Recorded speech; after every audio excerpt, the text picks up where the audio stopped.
Welcome to Sports Scope, the most influential sports talk show in the nation.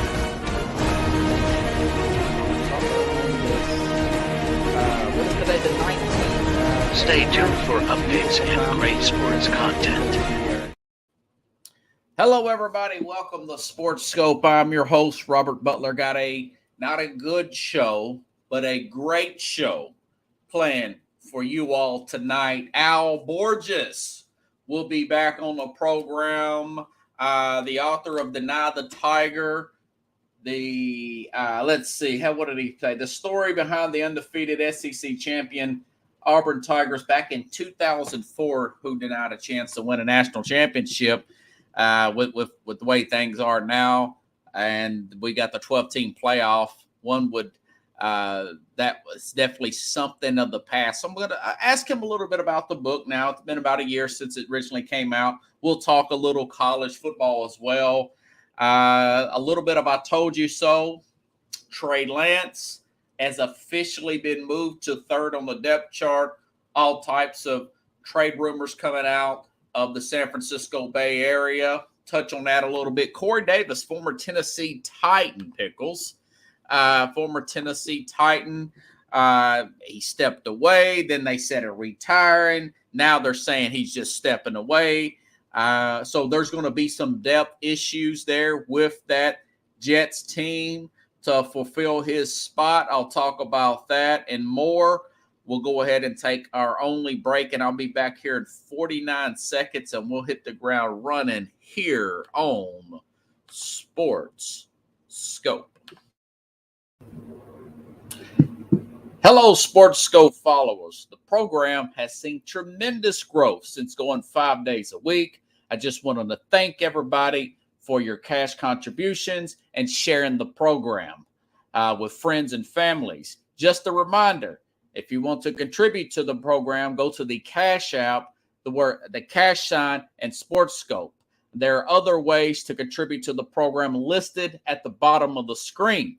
If you want to advertise on the program, go to sports, that is sports with an S, another S, scope, SKOPE, at gmail.com, just like it's listed at the bottom of the screen. Thank you and enjoy the program.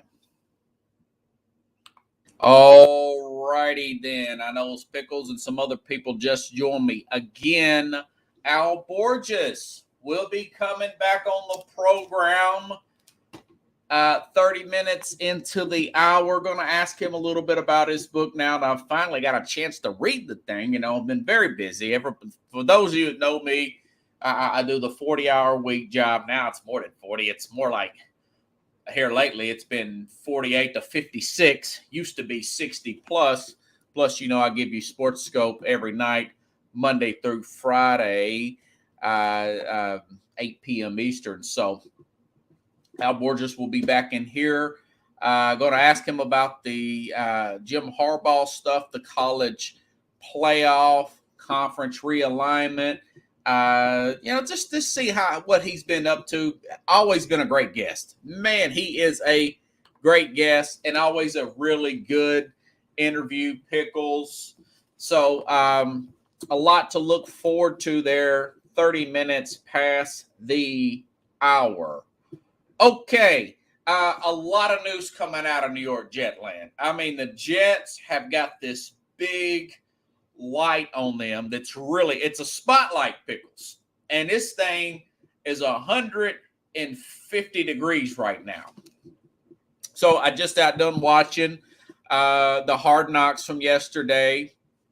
They picked up, it's like 3 steps forward and then 1 step and a half back, right? They've officially signed Dalvin Cook.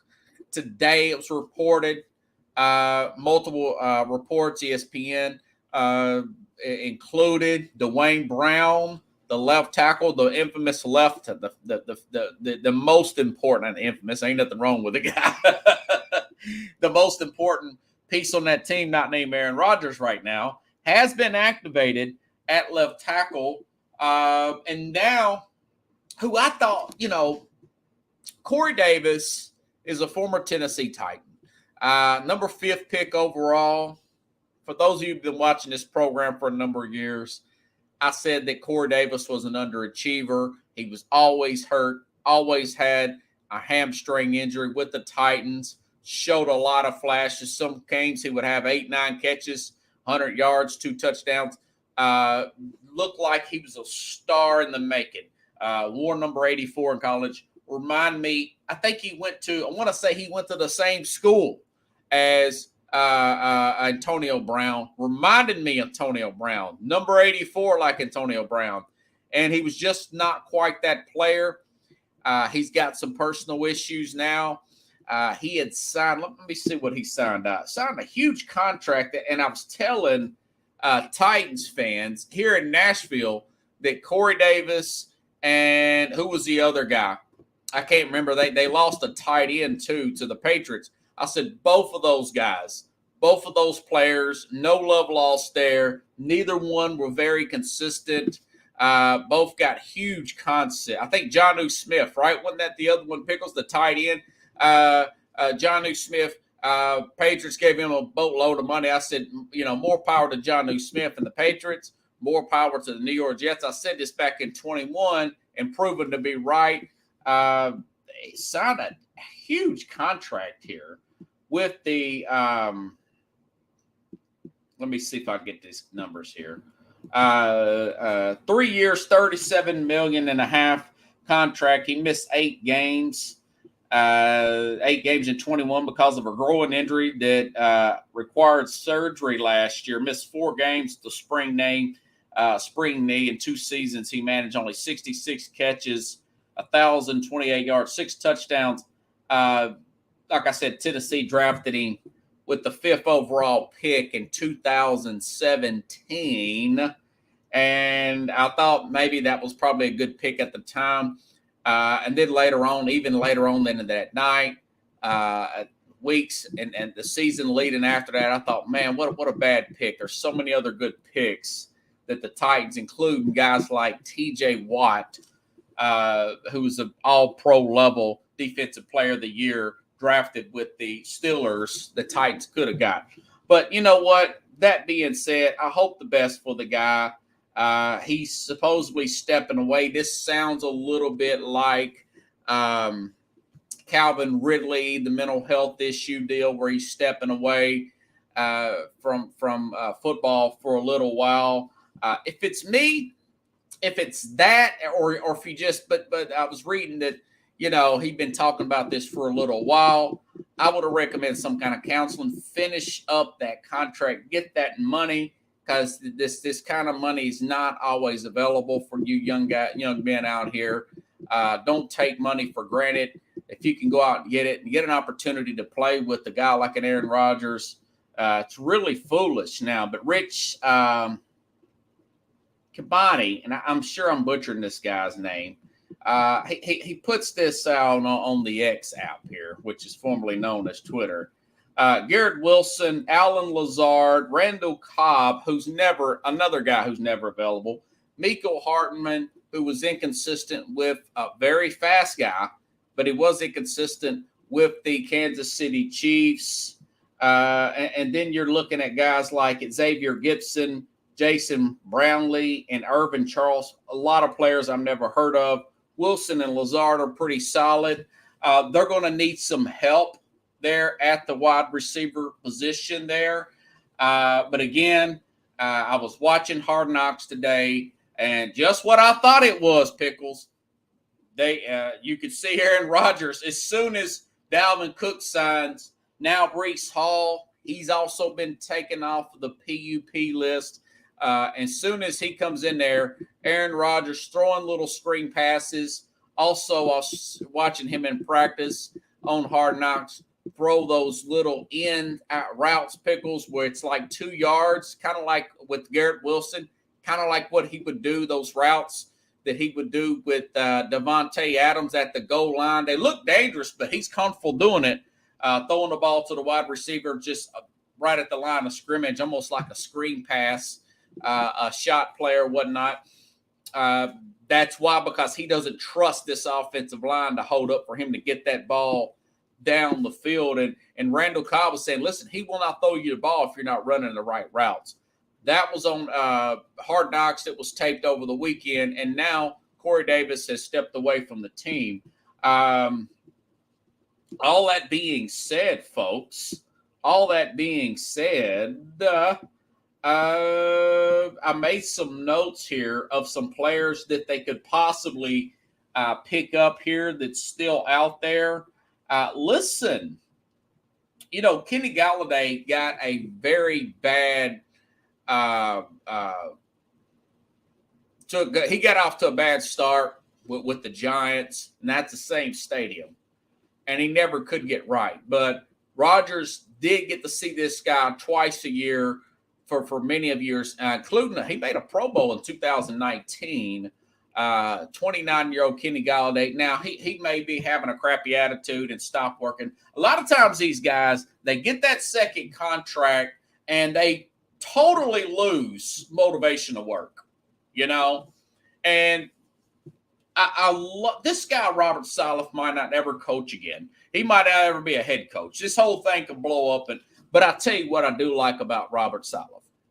He opened up the practice with a nice little segment here on the levels of competitors.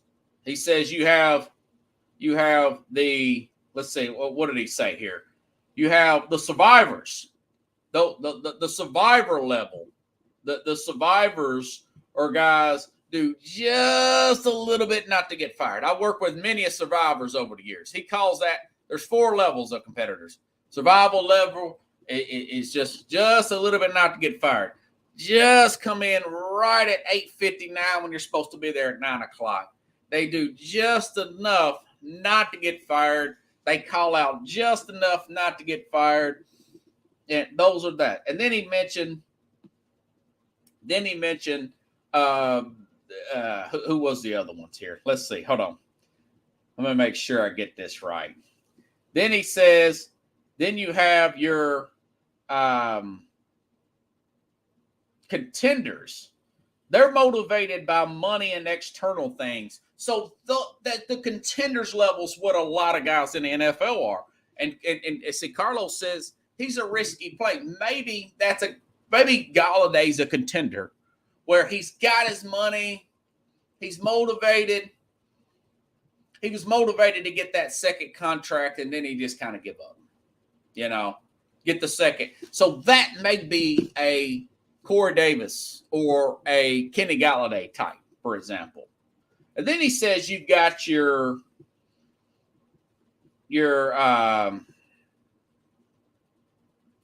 so you got your contenders, then you got your competitors. These guys are always the competitor level of competitors. That's what he's mentioned. These guys, they're internally motivated regardless of the money situation. Whether they're third string, starter, Hall of Fame level, they're always motivated. The competitor level, right? Then he says, then there's the commanders. Those are the guys that are the Ray Lewis type of guys. Those are the guys who not only are they motivated and can kick butt and can play at a high Hall of Fame level, but they can bring others with them. Those are the guys like a Michael Jordan, like a Magic Johnson type, like a Ray Lewis, a Peyton Manning, a Tom Brady, those type of guys. So I thought that was pretty good. But a lot of NFL players, they motivated by that money. And a lot of them particularly are wide receivers in this league. So what could they do? My guess is I would try Jarvis Landry, take him in for a workout. I would bring a T.Y. Hilton in, a veteran like a T.Y. Hilton, and maybe a Kenny Golladay.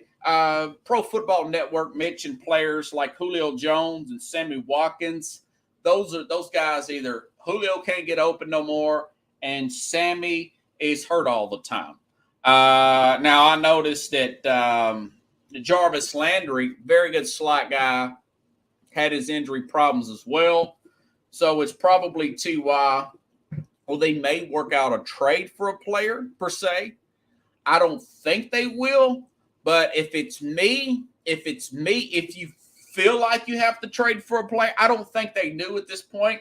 I would probably try for Landry, but it would be between Landry and T.Y. Hilton.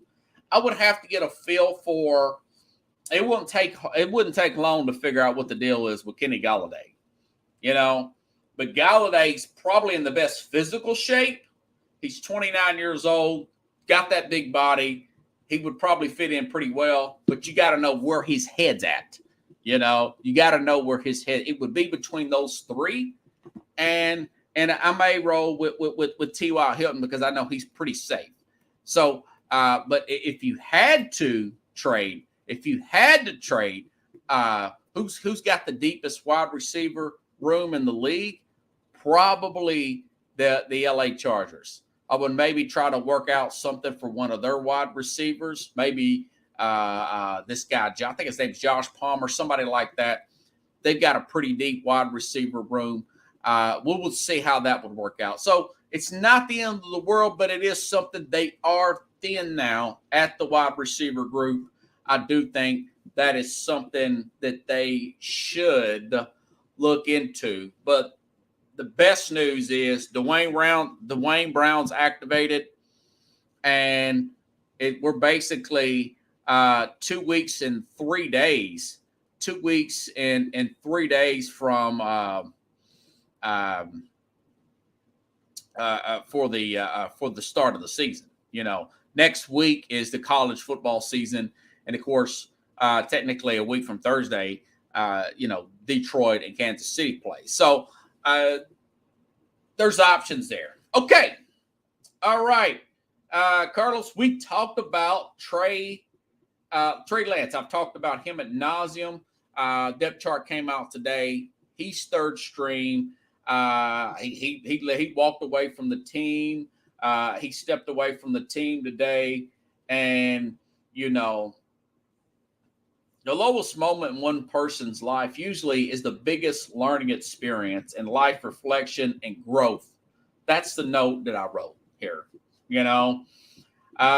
These guys that make it to the NFL, that are drafted really high, we have to look at it from a standpoint of these guys were probably the top player in their high school. They were probably the big dog in college. And now being the third pick just 2 years ago, two full seasons ago in 2021, Trey Lance is probably shattered, devastated right now. And he has stepped away from the team. As I mentioned, Sam Darnold fits more of what Kyle Shanahan's system is. I've talked about this with the Mad New Yorker before on previous programs. I think it was last week, that maybe Kyle Shanahan, the next step in his career should be to develop more of an Andy Reid-like approach. I made that note that maybe he should take an Andy Reid-like approach with a guy like where he felt like a West Coast offense was more suitable for Donovan McNabb. He did some read option stuff with the guy like a Michael Vick per se, and then with the Patrick Mahomes, he implemented more shot plays because of the strength of his arm, and he utilized the strengths of his player instead of making the player fit his system. Develop my system around the player, and it simply just didn't work out with Lance. But also, one former player, it was James Jones, and I guess he's some kind of analyst now, used to play with the Packers, says that he saw him in practice, and he's saying that the guy's still dropping the snap here, snapping the ball from center. So I hear he's a good worker. Maybe he's simply so raw out of college that he still needs some more growing to do. Okay. There's several reports here that came out about this over the springtime that Diana Rossini, formerly of ESPN, now she's with The Athletic here, She reported on this, and plus this is widely reported that at the scouting compound, that was chatter regarding possible trade with the Vikings and Kirk Cousins. The Vikings and Kirk Cousins for Trey Lance swapping spots. Now the Vikings have no arrangement with Cousins beyond this season, per se. They have no arrangement with Kirk Cousins beyond this season. And, of course, that deal never got done, per se. And then she also said in a nugget here, what else did she say, Donna? She said just a thought of value. This is a note out of Nashville. She said Trey Lance then and now, Ran Carthon, who's now the new general manager.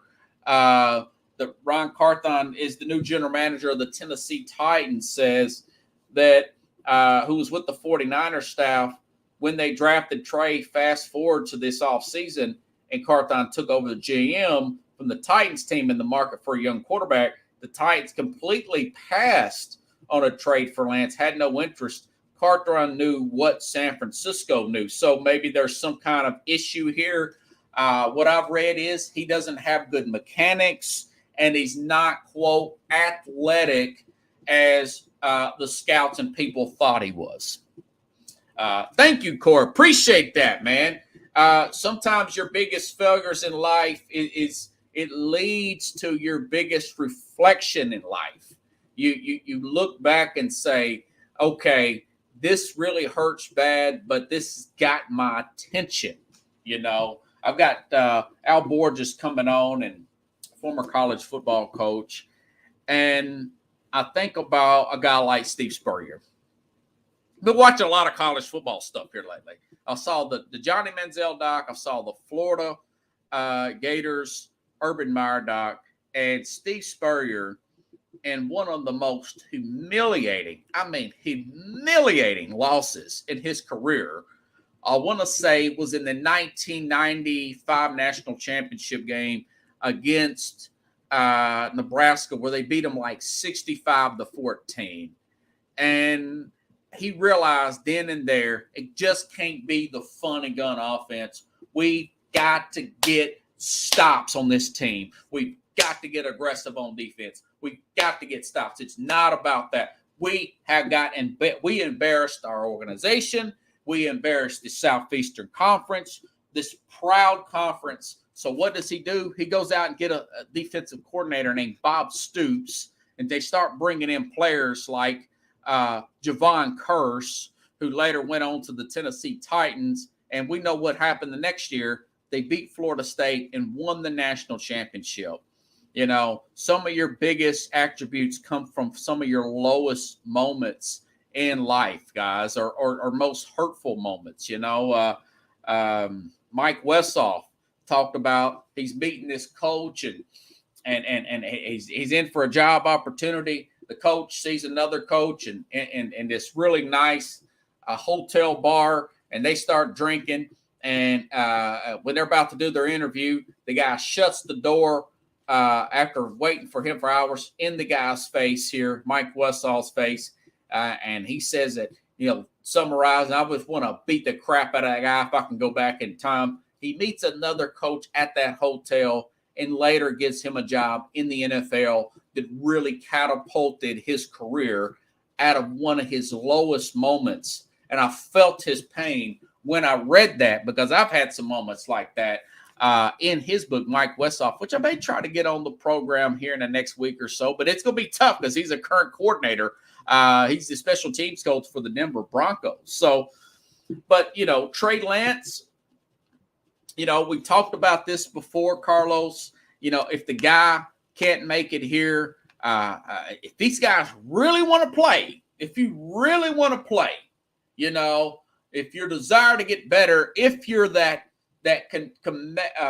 commander type of personality or the raw competitor type of personality, then you want to play and get better just to get better. You either play for the USFL if they're out next year, if they're still alive, the XFL if they're still alive, or you go to Canada.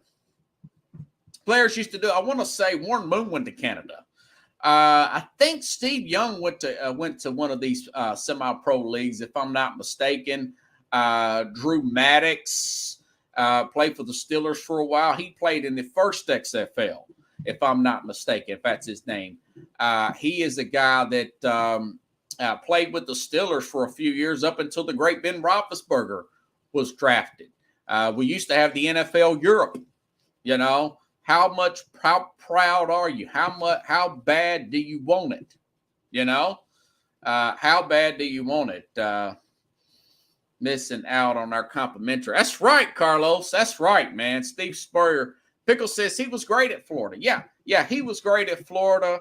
And but one of his humiliating times was getting just stomped in the ground by that Tommy Frazier led Nebraska team.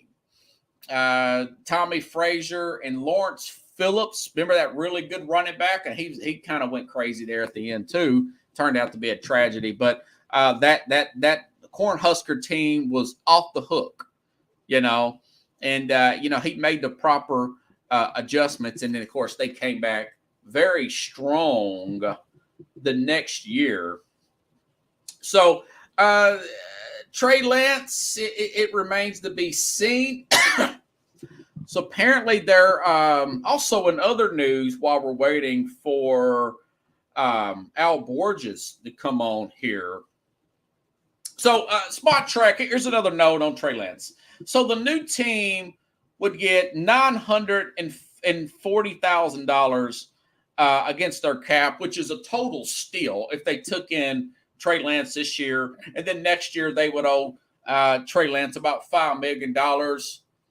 You can't beat that for a quarterback. And, of course, the 49ers would acquire $8.3 million in dead cap money, but they've got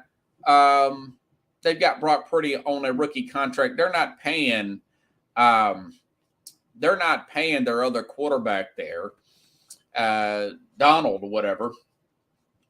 They're not paying him any money, the second string guy. And Brock Purdy, he's 7th round pick in his second year as well. So they're going to be okay. Now I mentioned that they still have Nick Bosa out there. It's in the holdout. I'm still predicting that Bosa will get signed with that 49er team. We mentioned Jonathan Taylor yesterday. We mentioned Jonathan Taylor yesterday. I did read from a reporter here with the Barry Jackson here. I think he's with the Miami Dade paper or whatever. He says talks with he's out of Miami area. He said talks with Miami and the Colts are ongoing. Whether Miami is willing to meet the Colts' demands must play out. But the Dolphins trying to get a deal done. Apparently 6 teams have called about Taylor. Dolphins are one of the ones pursuing him, as we reported today. So that remains to be seen. I did not think they would get that far with Jonathan Taylor, but that means no, never mind, because one of my favorite guests I just seen pop up from backstage, Al Borges. Speaking of Michigan, how you doing, man? What's up, Robert? How you doing, man? I've talked to you like forever. I mean, it's been like a you know years. What? The busier you are, the faster time goes by, my friend. And I'm sure it's something you can agree with. You're always busy. I just finished your book a few hours ago. Can I admit I just finished it a few hours ago? That's fine. I don't care. Hey, as long as you buy it, you can use it for a door jam. By the way, everybody, the Nye the Tiger is still available on Amazon, and now it's on sale $24.63 last time I checked it, Coach. Yeah, they dropped the price. Thank God. I mean, yeah. I'll say this: it wasn't selling bad. I was happy, but I think it had done better had it not been so expensive initially.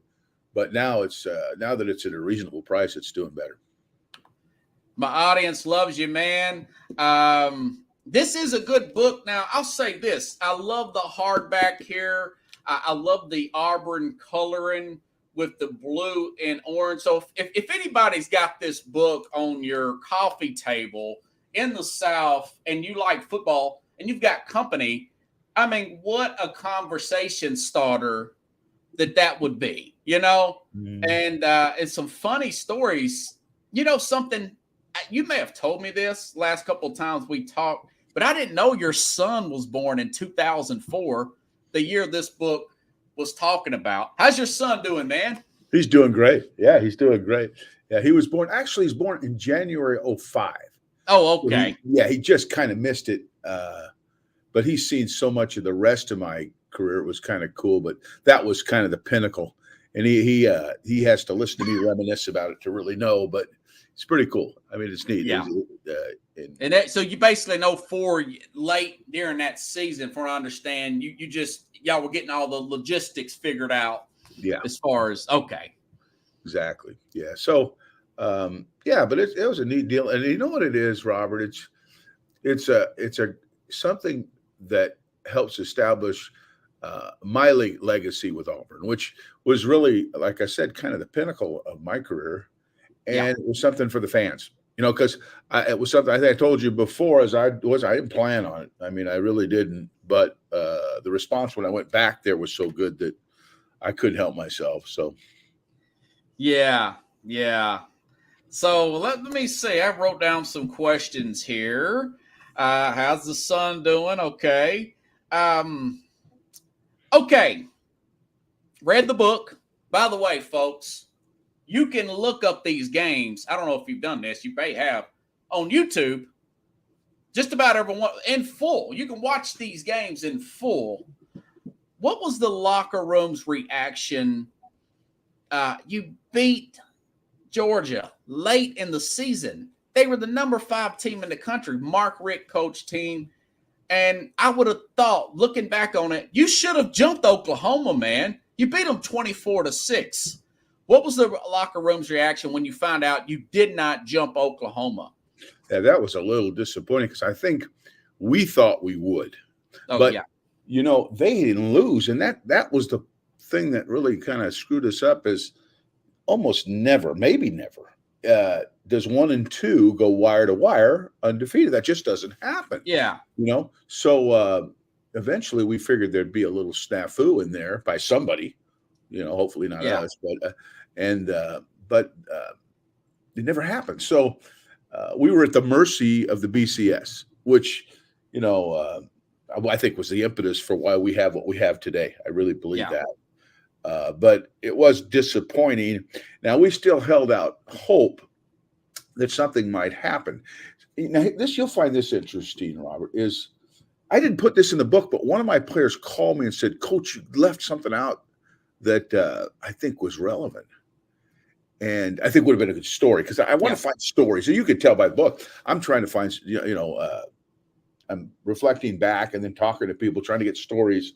And one I missed out on was when we were in the SEC championship game. We were playing Tennessee. We were beating the brakes off them. I think it was like, I don't know, 28-7 or something. And they made an announcement on the PA that SC had just beaten UCLA, and UCLA was ahead because we were thinking, oh, there's your opening, right? There it is. Yeah. And they've been announcing the scores, and we're holding out hope. Hey, there it is. That's the snafu. That's going to be they announced that SC beat them, and Tennessee instantly scored 3 touchdowns right off the top. I remember that part in the book. Oh yeah, no. As a fan of Tennessee, then I did not zone on the SEC championship game because you beat the brakes off of us in the first game at 31-3 at halftime. Yeah. But this one, I thought we were going to do it again. We were scoring faster than we did the first game. But something, just the air came out of the guy's balloon for a while. Now we got it back. It turned out okay, but the air kind of came out of the balloon for a little while, and you could sense it on the sideline. But it would have been a great lead-in for another story at that point that I wish I'd have told. But I wish I had talked to that player a year earlier. But I thought that was interesting, you know. But it was a little bit of a roller coaster, you know. It wasn't a roller coaster the way we were playing. We played well the whole season, but because you're at the mercy of people's judgment rather than the scoreboard. You know what I mean? Mm-hmm. As long as you keep winning, you're at their mercy. You lose, it makes the decision easy. But and that made it hard. And it was at the end, we had, you know, the satisfaction of knowing that we didn't lose a game, but we sure as heck would have liked the opportunity to play for it all. Yeah. Now, I didn't see this in a book, but I heard this at the time. Did you guys make championship rings for the players anyways? Oh, yeah. Tuberville did. Tuberville's funny. He says, I'll take any national championship we can get. If Golf Digest names us national champions, we're taking it. And Golf Digest did, so he made a ring. Nice. I love that, man. I really do. And I'm not trying to make you feel good. I'm just telling you the truth. Now, I think you mentioned this the other time we talked. You beat Nick Saban and Jimbo Fisher at LSU. Then 2 years later, it wasn't like, for the audience here, that you were bad after Ronnie Brown and Jason and everybody, Cadillac, all went to the NFL. You guys were a 2-loss team. Then you turn around and beat Urban Meyer. At the time, did you think, man, these guys are special? These are some of the greatest coaches. Or did you just think, you know what, it's just another win. They're good. I don't think they're going to be great. No, I think we had a way when I was at Auburn of rising to the occasion for big games. We just did. We were, especially on the road. We were an amazing road team. And we had beaten, we had the great 04 season. But the next year, we were 11-2, I think. 11-2. Yeah. And our numbers were better offensively than they were with the other guys, which was, I thought, pretty good. New quarterback, different. Everybody was different, but our offense numbers were actually better. And we beat Georgia there on the road, big game. I mean, crazy game, crazy. Yeah. And then we beat Alabama at home, and we played really good. We sacked Brody Croyle like 12 times or something. And you had a pretty good defensive coordinator for the audience here, Gene Chizik. Yeah, that's my first. Chiz was good. Yeah, and we had a great working relationship. So as we went through, then the next year we beat Florida at home, and Florida won the national championship. We were the only game they lost. Number 2 ranked team in the country. Tell me what was the hype going up to that? They were starting to get cocky at that point. God, I hated Florida, man. What did you tell your guys? Y'all beat them by 10. Yeah, it was crazy. They were number 2 in the country at the time. Oh, and ended up number 1. Yeah, but we had an incredible crowd that night. I mean, it was amazing. It's the loudest that I've ever been in a stadium. The loudest, and it ignited. And it was frustrating offensively. We were moving the ball, controlling the ball. I think they ran like 46 plays. We ran like 76 plays. Oh, wow. Well, you remember all the details, huh? Oh, God. We were getting down there, and we couldn't punch it in. We kept having to kick field goals, which drives me nuts. But that kept us in the game. Defense was playing good enough. Unlike Tebow, Chris Leak was their quarterback, who was a damn good quarterback. But he wasn't as mobile as Tebow. And our pass rushers against an immobile quarterback or less than we had Quentin Groves and Stanley McClover, and good luck on that one. Okay. Yeah. They struggled with our pass rushers and our blitz. And then what really ignited the whole thing is we blocked a punt. The guy bobbled the punt. Trey Smith blocked it and fell on it, or just actually picked it up and ran it. Jumped into the end zone is what happened. And the place went crazy. I mean, that was it. That was it. I mean, our fans kind of dragged us across the finish line at the end to win it. But what a football game. And then the next year, Robert, my last year there, we went to Florida after getting drilled. We lost the game. Who did we lose? I think we lost to Arkansas. Everybody had us dead to rights. We were finished. They had some good running backs. Didn't they have like Felix Jones or somebody? Arkansas played for the Cowboys. Yeah, they were real. Yeah. But we went to Florida. Tebow was now the starter, and we beat Florida in Florida when nobody gave us a chance. Nobody thought, we're going to kill it. But we kicked a field goal on the last play of the game and won that game. I think we beat. I think I put this in the book, but I'll make sure I'm right. I think we beat 10 top 10 teams at one time or another during my tenure, and that's just not done very often. You know what I mean? Yeah. So. It was a hell of a run, and do you have a single most euphoric moment? Georgia. You don't even have. Okay. 04? my first year at Auburn, the Georgia game was without question the most. Yeah. We played so well. We beat them 24-6, but we beat them worse than that. I mean, they just were never in a game. I went back and watched it last weekend, Coach. It's on YouTube. We got them good. I mean, and the kids executed. We made some clutch third downs. It was just off that bye week. And David Pollock, he was a big time pro, man. He was a beast. Before he broke his neck, you know. Yeah, he was a beast. He was a pain, man. I mean, because David Green, you kept him in check. That quarterback they had, because he used to beat the crap out of Tennessee. He beat everybody. He got the best of them one year, and that was it. Yeah, his college record was unbelievable. He just didn't lose very many games. And then Pollock was not just an athletic kid; he was really smart. Yeah, he was a hard guy to fool. You had to do some things to keep him loose, or he could dominate. You know, he had that type of ability. But they had a lot of guys. They had Thomas Davis. They had a kid named Blue. They had inside linebacker. His name is Davis. Played like 13 years in the pros. And Carlos brings up my audience, by the way. Then they have Darren McFadden on that Arkansas team. Yeah, had Darren McFadden and Felix Jones both, and the year I'm talking about, I think Mitch Mustaine was their quarterback. Oh yeah, they were good. They ran the football, took a lot of pressure off the quarterback, played good defense, but they were tough. I mean, they were really tough. So, it's typical SEC schedule, man. There were no very many breaks. Okay, do you have Netflix, by the way? I do. Yeah. Okay. Have you been watching any of these sports documentaries? No, but I watched Reggie Jackson. I'm a baseball nut, so I watched Reggie Jackson, which was good. Which one are you thinking? Johnny Manziel. That was pretty good. But the Florida one, the Swamp Kings. They mentioned your Auburn game. By the way. I gotta watch that. Yeah, I gotta watch that. It just came out Tuesday. I watched the whole thing while I'm preparing for the program the last couple of days. Yeah. And Urban Meyer talks about his anxiety towards the end, panic attacks. He was really done after year 4. He thought he had a heart attack. And he's looking at this guy Saban. He's thinking, man, I'm paraphrasing, but this is what I get. That guy wants it more than me, and I'm giving it everything I got, and this may kill me. When you get let go a few years later at Auburn, was part of you kind of a sense of relief? Because it seems like you're living and dying with every play, man, from an emotional standpoint. There's no doubt about that, but I can't say it was a relief. But because the pressure is unbelievable, right? Oh, yeah. You know what's funny?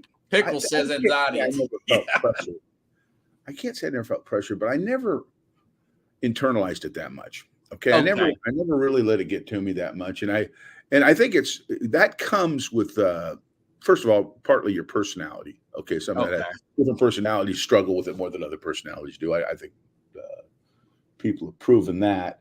But I try to take a lot of pride in maintaining composure, demonstrating leadership during the week, even more than on game day, so that you could put a plan together that was comprehensive and functional. And knowing that by the time you hit Thursday or Friday, that the hay was kind of in the barn and there was no reason. I didn't get nervous anymore. When I was younger, I used to get so nervous before the game. You ever throw up for a game? No. Okay. I never did any of that because I just didn't. After a while, I just felt like I did all I could to prep. And whatever's going to happen, I got to do a good job of calling the game and all that, all the game management and all that. But I didn't really sweat it that much. I mean, and then now sometimes during a game, you got these clutch, the white knucklers, the fourth and all that. You get a little uptight, and there's a relief every time you convert, and you're disappointed when you don't. And so I talked about some of that in the book. Yeah, you described it as the duck is really cool, but really below he's paddling. He's paddling his ass. But I always wanted the perception of being cool, Yeah.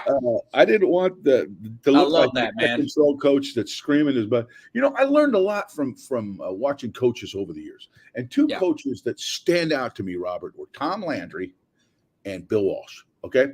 And both those guys were play callers and head coaches. Okay. And had to manage the game, make the decisions on when to punt and, when to rush the punt and all that.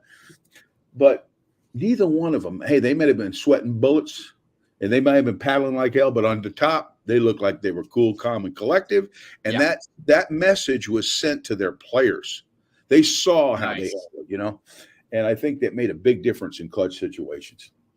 Yeah, that is a great approach to have instead of being like, and I love Peyton Manning, but man, in big games, he's everybody panic, save yourself.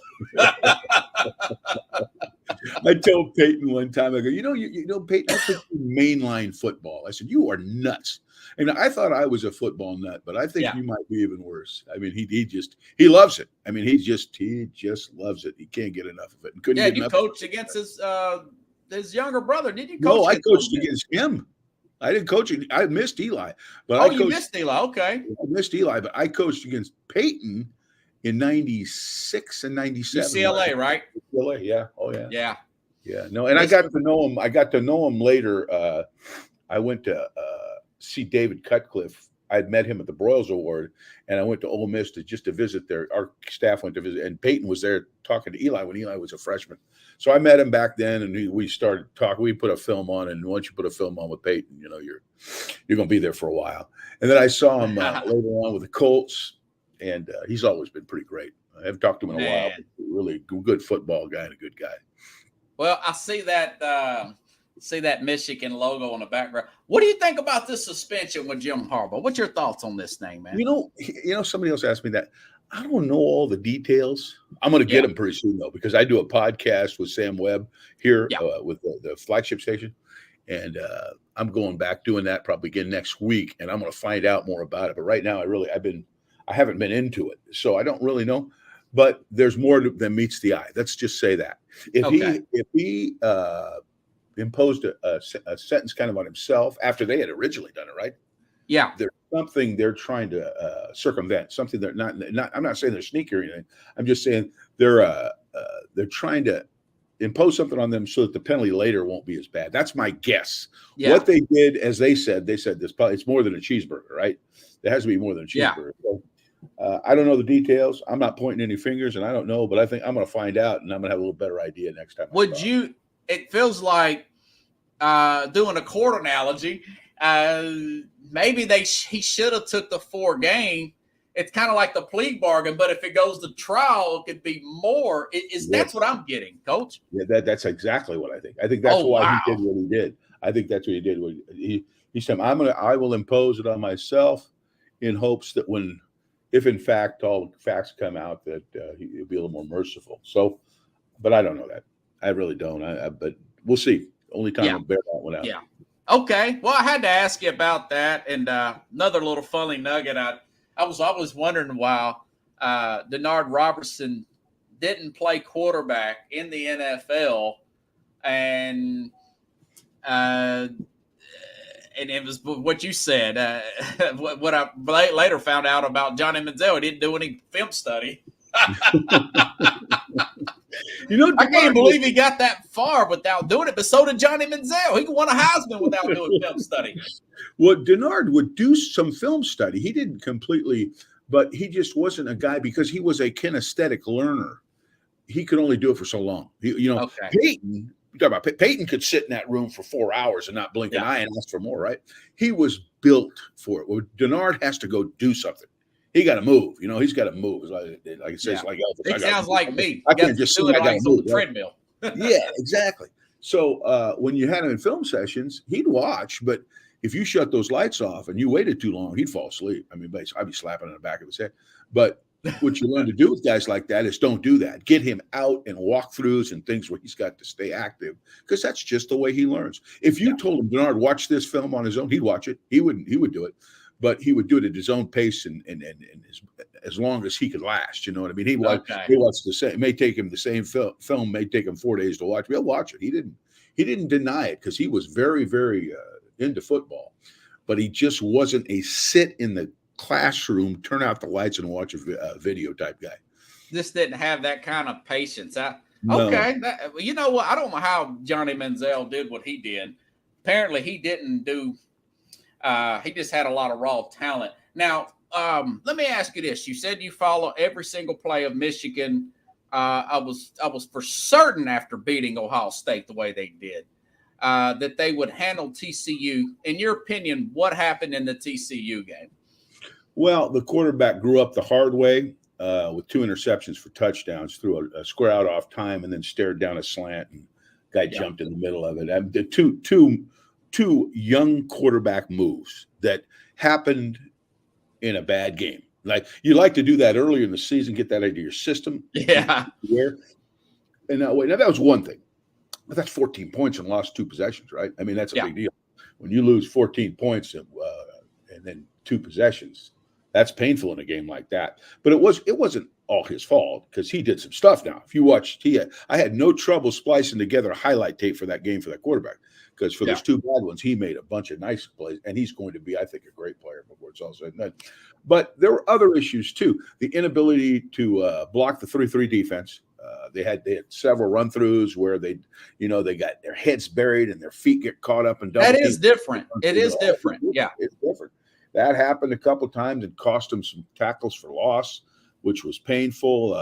That was a factor too. And then defensively, they gave up some big plays that I would have never thought that they would give up. I mean, there were some atypical things, but let's be real now. TCU wasn't bad. TCU was a much better team than I think they got credit for. I'm not sure that same result if they played 10 times. I don't think TCU could win half of them. I think Michigan would probably beat them, but they had to learn one game the hard way. And I could be wrong on that because TCU was talented, but I really felt man for man Michigan had a little better team. But they did what they did in that night, and you got to give TCU credit. Did they get pass happy, Michigan? Well, once the game got a little bit out of hand, they got behind a little bit. They threw more than they ever did. They're winning last year now. I'm going to talk about last year. Of course. This could be different, okay? Their winning number was about 27 to 28 throws a game. They don't want to throw more than that because their run game was so good. But the problem, Robert, is they lost Blake Corum. Now, that didn't bug them so much early because Donovan Edwards ran all over Purdue in the championship game. But as you up the ante and you get into those top 4 teams, now you need your best players, okay? And Blake wasn't in there. Donovan wasn't rolling like he was rolling the last couple weeks because he killed Ohio State too. He wasn't rolling like he was rolling the last couple of weeks. And now, where are you going to get your first downs? Well, next guy is J.J. McCarthy. He can throw it. He can run it. He can do some stuff. Yeah. And the problem with that is good, but now that 26, 27 number starts going up to 32. So did they get past it? Maybe they did. I don't know that they threw 100, I don't even remember how many passes they threw in a game. But it was more than they had been throwing. So hence they put more pressure on the quarterback to perform. They were losing during the course of the game, and the pressure compounded, and that was the result. I mean, I think so. To answer the question, a little bit, but I don't think it was a passing circus, but it certainly was more than they were accustomed to. Yeah. And so they beat Ohio State twice, and I didn't think 21 points. That was crazy. Is Ryan Day in trouble if they lose again at Ohio State? I'm sure they're going to be underdogs, not less pending injury, right? Ohio State. Now, is he in trouble after losing 3 straight? Yeah, you lose 3 straight games to Michigan. To Michigan. They won how many years? I mean, I don't know. Yeah. It won't matter what the other games are. He will take a lot of heat if they don't beat Michigan. That game is, it's like Auburn, Alabama. 3 years in a row. And here's the problem with it too: is they have lost with a physical nature. Okay, Michigan has pounded on Ohio State. Their run game has been very effective, and Ohio State doesn't want to believe that they can let teams do that to them. They don't, So it's not just that they're losing; that's bad, but it's how they're losing has something to do with it too. Yeah. Is it because they're just throwing the ball too much? They've got these really good wide receivers. They're not as physical on the other end. You think? A lot of people think that. Now, I don't know. I don't know if that's totally maybe it's overstated. Well, when I did an analysis of the Ohio State defense after that game. Okay. Because I wanted to know, and crunching some numbers and such. And Ohio State in that game got away from some of the things that they do. They had become very blitz happy playing zero on the back end, zero coverage on the wow. back end. And they had Michigan had 3 big plays, run or pass, that resulted in 3 touchdowns because of the high-risk nature of Ohio State. Now, they're not afraid to blitz, but they were doing more zero coverage than I had, because I went back and looked at the other games to see, compare how was it different from what they've been doing, and it was different. So they were selling out a little bit more, and you know how that is. I mean, living by the sword can kill you. By, die by. Yeah, so I thought that had something to do with it. I think that the indiscriminate pressures at times hurt them, you know. So you're Michigan, you're covering them. What do you think about the idea of Oregon and USC, this conference? I love it, but I know you're a traditionalist. Yeah, what's your thoughts on this, man? That messes me all up. I can't figure that out. I knew he was going to say that. Yeah. Well, see, okay, now you got to understand. Yeah, I coach at Michigan. I coach at Auburn, but I grew up a Stanford Cal fan. I like Stanford. Yeah. Stanford You're from California. Yeah, I'm from California, and I watched Jim Plunkett play in college. I mean, I'm old.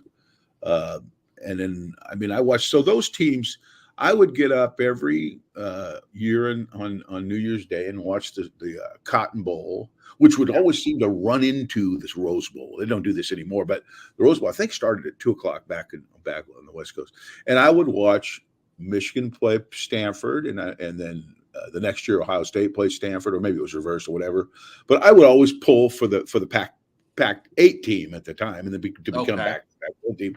And I just my territorial loyalty was huge. I would have never imagined coaching in Michigan, and God knows Alabama might as well have been Botswana I didn't know the difference, you know. So I was a West Coast kind of guy. So I just, the UCLA, Oregon, and the Big Ten, it doesn't equate. You coached at both schools. I figured you would love it, you know, in a sense as a fan, no? Oh, no. That West Coast playing the West Coast, you know, West Coast territory. East Coast and the East Coast. Hey, I tell you, I'm such a dinosaur. I like the Southwest Conference. What the hell was wrong with that? I thought that was perfect. All the teams were located perfectly. Southeast Conference, all the teams were located perfectly. You know, the sound like my dad, man. He likes that old school. Yeah, I like that. I do, but and it's always money that's a factor. I don't know all the logistics, but it's always something to do with money. People want to get into a conference, so now the Big Ten they can't even count anymore. The Big Ten was for a long time it was 11 teams. Then it was 14 teams. Now I don't even know how many's in it, but sure as hell like the Big Ten. I'm really excited about it. I can't. Plus, you got Oklahoma and Texas going to play. Yeah, that's pretty cool. Pretty cool. The whole thing is they're going to be in the SEC. My bad. Yeah, no, but that's the same type of deal, right? I mean, they're playing in places that they haven't played before, but they're a little closer to the Southeast Conference, right? But I think part of it's kind of cool because you're really getting some super conferences. You know, good teams playing some good teams, and that part of it's good. It's just, doggone it, I wish there was still some territorial loyalty that went with it, but I guess that's yesterday's news. Yeah. Do you have an idea? I think it's wide open this year as far as like championship hunt. Do you have an idea of who's going to be in the Final Four this year? Well, if Michigan isn't, it's because someone got hurt. They got the whole team back. The offense is basically intact. They've always been able to rebuild well defensively. They're going to be in the hunt. Here's a crazy notion: Alabama will be in there somewhere. Okay, they will. Okay, you know, Are you surprised that they're ranked 4? Not really. I think it's more because of the teams ahead of them than them. You know what I mean? Georgia's done so well lately, and Kirby's done a fabulous job at recruiting. So they're going to assume they're going to fill those holes. You know. So, I mean, they're the incumbents. They deserve to be at the top. I think that's good. And so I think them and Ohio State is Ohio State. But, you know, the one thing is Georgia's got to replace a quarterback, right? Yes. Ohio State's got to replace a quarterback, right? Yep. And who do we say the other one was? Alabama's got to replace a quarterback. Yes, so and they still don't know who their quarterback is. Yeah. So with that always comes growing pains somewhere. Now, if you got a great team and you can run the football, play good defense, you give him time to come around a little bit, you know? And that's kind of the way Alabama is. They'll find the right guy because they just always do. I don't know much about Georgia's quarterback situation, but I got to believe they're in the same or a similar situation where they can buy a little time to get the guy ready. But Michigan's sitting pretty. This kid has played a whole year. He's got first-round draft pick type talent, okay? He's got both his running backs back. He's got all his receivers pretty much back. Their question, I think, is going to be how quickly they can develop some of their new people on defense, but they have a very good nucleus of defensive players coming back. So if they're not in it, I just see this as their best chance. Without question. And Jim Harbaugh said they're going to break the record. They're going to have more than 15 drafted. Do you think that's true? You think he's exaggerating? Yeah, I'd be shocked if they didn't. Yeah, they've done a good job of recruiting. And you start winning, they want to come there, and they want to come there anyway. I mean, it's a good school to start with. So, do you feel like he's putting a target on them, saying all that? Yeah, I don't know. Is that stuff overstated? It probably is. I'll say this. I was always myself very, very had guarded optimism when I assessed the team. But they want to believe that they're the best in the country, and he's that kind of guy anyway, So is this the best offensive line? I've been reading that they have a really good offensive line. Oh, I think they're good. They are good. They're good up front. They just didn't. Now they lost the center. Okay. Olu is gone, but that aside, boy, they got Keegan and Zenter back. They picked up a tackle from Arizona State, a center from Stanford in the transfer portal. They got a tight end from Indiana who does the same stuff that Harbaugh likes to do. If I had one thing I said, I think that they need to still show they're good. They got a dynamic receiver. They got good ones. Yeah, they got good ones. They got darn. They don't have a Marvin Harrison Jr. type. No. That's the one thing. Man, he's great, ain't he? Oh, gee, Christmas, and they don't. They top 5 pick probably next year. Yeah, everything I read. Something you mentioned, the transfer portal. Is this what is leveling out Nick Saban's team? Because Nick Saban and this Alabama team, they're either number 1 or number 2 in recruiting as far as like the rankings. And usually that says national championship. But this transfer portal, look, Tennessee. I'm down in Tennessee. They beat Alabama last year. They've been recruiting like 10th, 15th, 17th. But Tennessee had a guy, Hendon Hooker's 25 years old. I know. Yeah, I know. Stetson Bennett was 25 for Georgia. Max Duggan, Pickles mentioned him, Max Duggan. Yeah. You think he might do something? Oh, yeah. I think so. I think he's proven. I mean, you got to say that. He's proven. He was effective. So, I mean, the transfer portal gives you an opportunity to fill gaps quickly without taking junior college players. You know what I mean? So you got guys that are proven. They're proven guys. They played at their schools they were at. You could get great video on them. I looked at all the transfers at Michigan, the kid from Arizona State, all these kids I mentioned. Yeah. I looked at, evaluated, and we did a whole show on them. So they're guys that they're not guesses, Robert. They're guys, where. Yeah. Well, Tennessee, he's getting a lot of ink. Joe Milton. Yeah. He's lost a lot of weight, man. Yeah. Yeah. Well, they know about Joe Milton, right? I mean, Joe played it. He's got enough reps, enough snaps at Michigan where you can he's about 24, 25, coach. Yeah, I know. I mean, and COVID set it back too. Yeah, that's right. I forgot about COVID, for that year. So there's a lot of reasons some of them are older, but that's what the transfer portal's done. It has supplemented some JC recruiting. Now, Michigan doesn't take JC kids anyway, but a lot of teams do. So it's helped in that regard, and it's probably taken away from a lot of JC recruiting. Now that I think, I don't know that. I don't have any numbers, but my knee-jerk reaction is, why would you take a JC kid when you can get a transfer portal kid that maybe he'll play 3 years, and I've already got video on him playing in a Big Ten game, You would love this, wouldn't you? Because you're good with quarterbacks. Yeah, no, it's if you got a hole, you can fill it fast now. That's the difference, is you can fill it fast now, where before it was more of a dice roll, whether taking a JC kid or having to play a young freshman that may not be ready yet. There's just so many things where, take Russell Wilson from Wisconsin or from North Carolina State, and he can play. You know what I mean? He's already proven he can play. And he was better than the player and Joe Burrow was from Ohio State. I know. I know. And so was Justin Fields, was from where? Georgia. Georgia. And Jake Fromm, it's weird that the guys they beat out turned out to be Fields was a better player than Fromm. And I forgot who Ohio State had over Joe Burrow. It may have been Haskins or somebody, but I can't remember. I can't either, but you're probably right. Somebody like that. Or yeah. I can't remember what the timetable, but yeah, I mean, these quarterbacks particularly, it's at every position, but quarterbacks, they seat themselves. They say, okay, we're going to battle it out in camp, and if I don't make it, bam, I'm out now. Where before it was kind of, I'll sit back and wait for my opportunity and blah, blah. That just like simply Tom Brady. Yeah. Right? And guys like Fields, guys like Bro. See, here's the deal with quarterbacks is you don't hit them. You know what I mean? You get it when you evaluate them. Most guys don't make the quarterback live. I was always against that. I always thought you had to have a time when you made him on. And you don't find out some of the things he can do in a game.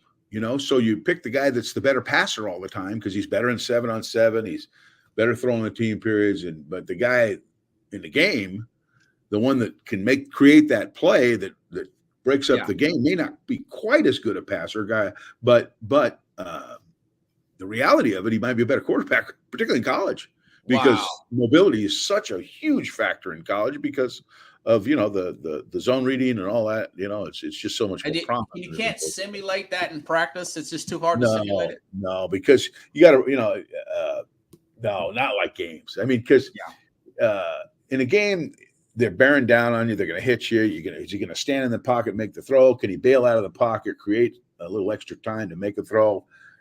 And unless the guy's actually going to hit him and bring him down and intimidate him and do all the things you're doing, you don't really know. So you're making some. That's why I was always when some head coaches would go for it, some of them would, but I'd always lobby. I said, let's make him live. He goes, no. If we lose him, I go, yeah, no. Everybody's got a plan, so they get punched in the mouth. Mike Tyson. Right. That's exactly right. Everybody's got a plan, so they get punched, and the quarterbacks get punched in the mouth a bunch. Wow. Now, Al Borges, everybody. Well, I appreciate you coming on. I hope you can come on maybe one day during the season. Sure. I'm doing the show 5 days a week now. Chad asked this Michigan. I think you're who's it? McCarthy. He's do you think McCaffrey, is that his name, McCaffrey, the quarterback? Will he get a shot at the end of the NFL? JJ McCarthy? Yeah, JJ McCarthy. Yeah, oh yeah. He's gonna be a high pick. He's a really talented kid. Yeah. Question was, does Michigan think they'd rather have Milton this year? And I promise you that the answer to that is no. Because so McCartney's still a better okay. They're convinced that he is the end. I mean, they took out their starting quarterback, Robert, last year that had won 12 games from the year before. And they replaced him. They had both quarterbacks play a game, and then McCarthy to be the starter the rest of the year. And he transferred to Iowa. Yeah. The starting quarterback transferred to Iowa. So, they're 100% in the boat with J.J. McCarthy, no question. Do you think Michigan will win the national championship this year? Oh, I think they'll be in the game. I think they'll be in it. You're not sure if they'll win it. And if I had to pick, I'd pick them because of the quarterback. And the other guys having to replace a quarterback and them not having to replace. I would pick them. I did. That's first year I'd said that. Now but they are. The stage is set for them to win that game. Now, Brian Kelly and LSU, they've got Jalen Daniels. Oh yeah, no, they're back. I'm not saying it's going to be easy. They won't be. That may be who they're playing, Coach. Yeah. LSU. Yeah, no, it ain't going to be easy. But you don't win a game on paper, but on paper, they should be a top pick. They just with the players they got returning and the experience they have. I think the only question with them is replacing their kickers because they had phenomenal kickers. Mm-hmm. In a close game, you never know. You never know. That's right. Yeah. Well, Pickle says, "Bravo, Coach. Take the head coaching job at Michigan. If Jim Harbaugh leaves, would you take it if offered?" No. I'm retired. Are you going to the Auburn game this year with your son? I haven't made my mind up yet, but there's a possibility. Still pending. Well, you got Hugh Freeze now. Hugh Freeze. He'll do a good job there too. He's a good offensive coach. I think he'll do a nice job of developing. And Peyton Thorne, who played at Michigan State, I've seen a lot of, is a good, solid quarterback. And that's I think what Auburn's been missing. Wow, I didn't know who they had the quarterback. He said he's going to be good, huh? He's the starter, yeah. But Peyton did a nice job. When he had a run game and a solid defense, he was really good. And wasn't as good last year because he had neither. But he is he'll give them what they haven't had, and that's a reliable, accurate quarterback. Wow. Man, you're the gift that keeps on giving, Coach. Oh, God. Yeah, and everybody make sure and order the Nye of the Tiger by Al Borges. It's a great decoration, too, by the way. You have this on a coffee table and you got company. What a conversation starter, you know? I appreciate it. Chad says thanks. Thanks, Coach, and hopefully bring you back sooner than later. You betcha. We'll do it. All right, man. Have a good one. Thanks, Robert. See you, buddy. All right, everybody. I'll be back tomorrow, same time, same place here on SportsScope. Going to go over some gambling odds. Got a really good show planned tomorrow, so make sure and tune in. Have a good night, everybody. Great show tonight.